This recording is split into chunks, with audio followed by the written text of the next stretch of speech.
2013 سے 18 بھی prime minister بھی اس وقت کے فائنانس منسٹر اور موجودہ فائنانس منسٹر اسحاق ڈار بھی بار بار آپ کو آن ریکارڈ یہ کہتے نظر آئیں گے, انوائٹ کرتے نظر آئیں گے پارٹیز کے, let's sit together and go for chart economy. بدقسمتی سے ابھی تک وہ نہیں کیا جا سکا. ابھی بھی حکومت یہ کہہ ہے کہ چارٹر آف اکانومی ہمیں کرنا چاہیے. حکومت کسی کی بھی آئے جائے, پاکستان کے اندر انویسٹر کو کانفیڈنس ملے, پاکستان کے اندر بزنس کمیونٹی کو ایک تسلسل ملے, اور اکنامک پالیسی جو ہیں وہ اوور نائٹ سرپرائزز کسی کو نہ ملیں. آج ایک انویسٹمنٹ آئی, وہ بھی سیٹ اپ ہونے کے درمیان میں پتہ لگا یہ سبسڈی ڈرا کر لی گئی ہے, یا آج ایک آئی اور ایک دم پتہ لگا کہ پالیسیز چینج ہو گئی اور یہ چیز تو وائبل ہی نہیں ہے یہاں پہ لگانا.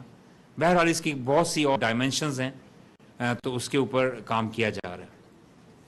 ہوپ میں آپ کو یہ دلانا چاہتا ہوں کہ ایک بہت بڑی ہوپ فل بات ہم سب کے لیے یہ ہے کہ الحمدللہ جو ایک ڈیفالٹ کا خطرہ نظر آ رہا تھا, it was imminent, about to happen, نوشتہ دیوار بن چکا تھا, وہ ڈائیورٹ کیا جا چکا ہے الحمدللہ.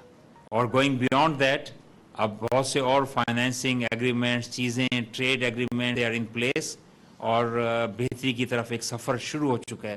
ایک لمبی لسٹ ہے جو ملک کے اندر معروضی حالات یا جو انتشار کی سیاست ہے اس سے بالا ہو کر وزیر اعظم اور ان کی ٹیم اپنی, اور کوشن گورنمنٹ اپنی توجہ مرکوز کیے ہوئے ہے. جہاں ایک طرف فلڈ کی صورتحال ہے, سیلاب متاثرین کی امداد ہے, ان کی ریہیبلیٹیشن ہے, دوسری طرف ہماری معیشت جو ہے اس کے لیے بہت سے اقدامات ہیں. آپ دیکھتے ہیں کہ یہ متحرک ہمارے پرائم منسٹر کبھی ہیلی کاپٹرز میں نظر آتے ہیں, اسی دن دوپہر پھر وہ اسلام آباد میں میٹنگز لیتے ہوئے بھی نظر آتے ہیں, اور شام کو کسی اور ملک میں پہنچ ملک کی بہتری کے لیے کام کرتے بھی نظر آتے ہیں. کبھی چائنا, اور کبھی چائنا ہم سے ناراض تھا. پاکستان کی ایک بہتری کا بہت اہم چیز سی پیک کے پروجیکٹس جو ہیں, ML1 اور دوسرے پروجیکٹس, ان پہ آغاز ہی نہیں کیا گیا تھا, معاہدوں کو پیچھے رکھتے ہوئے اور پس پش ڈالتے ہوئے ان معاہدوں کو نظر انداز کیا گیا, اور چین کو بھی ناراض کیا گیا جہاں پہ کرپشن کی سزا شاید گولی ہے اور بالکل ناقابل برداشت ہے, اور گالی سے زیادہ بری چیز کرپشن کا تان. ان جیسے ممالک پہ بھی کرپشن کا جب الزام لگا اور ان کے اسٹیٹ انٹرپرائزز انتہائی ٹرانسپیرنسی سے پاکستان میں انویسٹ کر رہے تھے, انتہائی کریڈیبلٹی سے, تو ان کو ہم نے کئی اور طریقے سے ناراض کیا تھا. لیکن اب الحمدللہ برف پگھلی ہے اس وزٹ کے بعد, اور وہ معاہدے دوبارہ شروع ہیں.